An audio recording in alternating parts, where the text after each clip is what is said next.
j'espère que vous allez bien. En tout cas, moi, ça va par la grâce de Dieu. J'espère que vous avez passé une bonne semaine, vous avez passé une bonne journée. Moi, en tout cas, ça va. Ça va. J'espère que vous avez fait vos exercices, de la semaine dernière, hein. J'espère que vous avez prié pour être conscient de ce que vous êtes enfant de Dieu. J'espère que certains ont posé des actes intentionnels et que vous avez vu du fruit. En tout cas, j'espère que vous l'avez fait. En tout cas, si vous n'avez pas pu le faire la semaine passée, pardon, vous pouvez toujours le faire encore cette semaine. C'est pas une prière qu'on fait juste une semaine, c'est une prière qu'on fait tous les jours, tous les jours, tous les jours, jusqu'à voir les ossements. Donc, vraiment, n'hésitez pas à faire cette prière-là parce que c'est vraiment important d'être conscient de ce que nous sommes des enfants de Dieu. Et dans cette vidéo, nous allons parler d'autre chose. Nous allons rester dans l'identité en Christ, mais cette fois-ci, nous allons parler du thème je suis serviteur, je suis servante de Dieu. Être serviteur de Dieu, ça veut dire que le Seigneur Jésus-Christ est le maître de ma vie, est le maître qui dirige ma vie. L'apôtre Paul, lorsqu'il écrivait aux Romains, la première chose qu'il disait, c'est moi, Paul, serviteur de Dieu, appelé à être apôtre, mis à part pour annoncer l'évangile. Mais Paul, il se définissait d'abord comme étant serviteur de Dieu parce que c'est ce que Dieu a fait de lui en donnant Christ à la croix. Christ à la croix a fait de nous des serviteurs de lui, des serviteurs de Christ.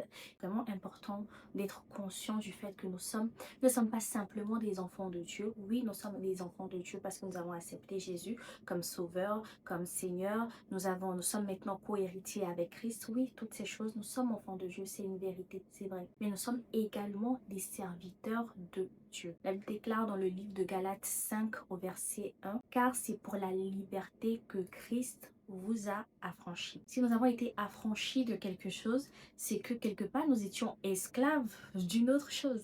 J'ai regardé dans le dictionnaire Le Roubaix, qu'est-ce que veut dire affranchi? Affranchi veut dire se rendre libre. Et se rendre libre, entre parenthèses, c'était mis esclave, serf. Donc c'est se rendre libre. Et si la Bible nous dit que Christ nous a affranchis de quelque chose, c'est que quelque part nous étions esclaves de quelque chose. Et nous étions esclaves de quoi en réalité? Dans le livre de Romains 6 au verset 20, je vais le lire avec vous. Car lorsque vous étiez esclaves du péché, vous étiez libres à l'égard de la justice. Nous étions esclaves du péché. Nous étions esclaves du péché. Avec le péché d'un seul Adam, le péché est rentré dans le monde et nous étions tous destinés à mourir parce que nous avions tous péché en Adam. Donc nous étions tous esclaves du péché. Mais gloire soit rendue à Dieu de ce qui nous a tellement aimés qu'il a donné son Fils unique afin que quiconque croit en lui ne périsse point, mais qu'il ait la vie éternelle. Vraiment, nous rendons gloire à Jésus qui a accepté d'aller à la croix pour nous, qui a accepté de donner sa vie pour nous, qui a accepté d'être humilié sur cette croix pour nous afin que nous soyons affranchis, afin que nous soyons libres du péché. Dans le livre de Romains 6 au verset 22, je le lis également. Mais maintenant, étant affranchis du péché et devenus esclaves de Dieu, vous avez pour fruit la sainteté et pour fin la vie éternelle. Alors qu'avec le péché d'un seul Adam, nous étions tous destinés à la mort parce que nous avions tous péché en Adam. La Bible déclare que lorsque Christ nous a rachetés, nous avons maintenant pour fin la vie éternelle. Mais dans ce verset, on dit, mais maintenant étant affranchis du péché et devenus esclaves de Dieu. La Bible déclare que nous sommes devenus maintenant esclaves de Dieu. Au début, on a dit on est serviteur de Dieu, on est servante de Dieu. Tu vois, là, ça fait un peu chic. Ouais, je suis servant de Dieu, oui, je suis serviteur de Dieu, oui, je sers Dieu. Ça fait un peu chic. Hein? Ça fait un peu chic. Mais là, on te dit que tu es esclave. Papa, on te dit que tu es esclave. Tout d'un coup, ça fait moins glamour, ça fait moins chic. Mais c'est ce que tu es. C'est ce que je suis. Mieux acceptons et puis avançons. Esclave là, acceptons et puis avançons. De toute façon, tu vas te battre avec Dieu. Tu veux te battre. Non, mieux, tu acceptes que tu es esclave et puis on avance. Tu vois, non, voilà. En tout cas, moi, j'ai accepté par la grâce de Dieu que je suis esclave. Mieux, toi aussi, tu acceptes et puis on continue la course, tu vois, non. Voilà. Donc la Bible déclare que nous sommes devenus esclaves de Dieu. Nous sommes serviteurs, mais ce ne sont pas de simples serviteurs comme ça, nous sommes des esclaves de Dieu. Et qui dit que nous sommes esclaves de Dieu, ça veut dire que notre vie ne nous appartient plus. Parce que lorsque tu es esclave de quelqu'un, tu ne t'appartiens plus, tu appartiens à la personne. Et lorsque nous sommes esclaves de Dieu, nous ne nous appartenons plus. Nous sommes esclaves de Dieu. Mais, sois rassuré, nous avons un bon maître. Nous avons un bon maître. Nous n'avons pas un maître méchant. Non, nous avons un bon maître. Donc vraiment, on rend grâce à Dieu pour ça. Nous avons un bon maître. Oui, tu es esclave de Dieu, mais rends grâce parce que tu as un bon maître. Tu n'es plus esclave du péché. Tu n'es plus esclave de Satan. Vraiment, rends grâce à Dieu. Vraiment, rends grâce à Dieu. En donnant notre vie à Jésus, oui, effectivement, nous sommes devenus des esclaves de Dieu. Nous avons quitté le joug du péché et nous sommes devenus de véritables esclaves de Dieu. Notre vie ne nous appartient plus.